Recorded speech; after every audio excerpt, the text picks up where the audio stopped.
জ্বালানি নিরাপত্তা নিয়ে যখন বিশ্বে চলছে নানা কর্মকাণ্ড, তখন সৌরশক্তির ব্যবহার বাড়লেও তা নিয়ে তৈরি হচ্ছে প্রশ্ন।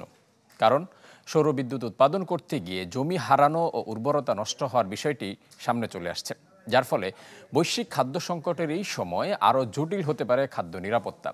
তাই নবায়নযোগ্য সৌরবিদ্যুৎ নাকি খাদ্য নিরাপত্তা, কোন পথে হাঁটবে বিশ্ব, জানাচ্ছেন নুসরাত মৌমি। সময়ের সাথে বাড়ছে নবায়নযোগ্য জ্বালানি চাহিদা, যার সবচেয়ে বড় উৎস সৌরবিদ্যুৎ, যা উৎপাদনে দরকার হয় বিপুল পরিমাণ জমির, যার বড় যোগান আসছে কৃষি জমি থেকে। বিদ্যুৎ উৎপাদন প্রক্রিয়ায় নষ্ট হচ্ছে জমির উর্বরতা, হুমকির মুখে পড়ছে বিশ্বের খাদ্য নিরাপত্তা। যুক্তরাষ্ট্রে অভ্যন্তরীণ বাজারে কয়লা ব্যবহার করে 1 কিলোওয়াট বিদ্যুৎ উৎপাদনে খরচ হয় $100, গ্যাস বা তেলে সর্বোচ্চ $1.5, পরমাণু শক্তিতে 30 ও সৌরশক্তিতে খরচ হয় মাত্র 8 সেন্ট। সস্তা হওয়ায় তাই বাড়ছে সৌরশক্তিতে বিনিয়োগ।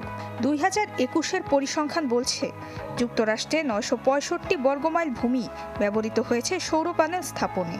ওই সময় দেশটিতে উৎপাদিত হয়েছে 24 গিগাওয়াট সৌরবিদ্যুৎ। 2013 থেকে 2022 পর্যন্ত সৌরবিদ্যুতে বিনিয়োগ $495 বিলিয়ন। শুধুমাত্র 2024-এ দেশটি এককভাবে $92 বিলিয়ন বিনিয়োগ করছে এ খাতে।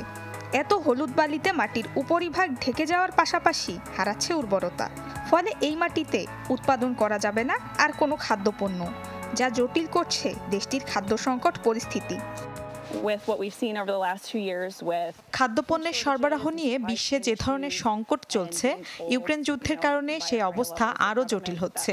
এমন পরিস্থিতিতে কৃষি জমি খাদ্যপণ্য উৎপাদনে ব্যবহার না করে সৌরবিদ্যুৎ উৎপাদন খুব ভালো সিদ্ধান্ত বলে মনে হচ্ছে না।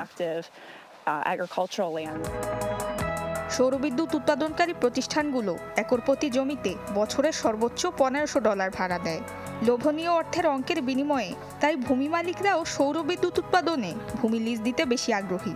কারণ প্রতিনিয়ত বাড়তে থাকা কৃষির খরচ সামলানো এখন বেশ কষ্টের।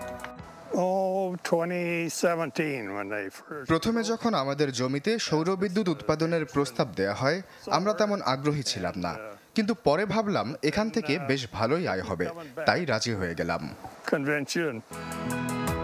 যদিও সৌরবিদ্যুৎ উৎপাদনকারী প্রতিষ্ঠানগুলোর মতে অর্থনৈতিক দিক চিন্তা করলে ভুট্টার মতো ফসল চাষের থেকে সৌরবিদ্যুৎ উৎপাদন অনেক বেশি লাভজনক।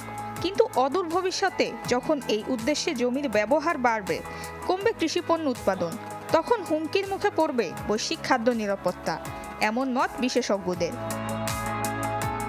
নুসরাত মৌমি, চ্যানেল 24।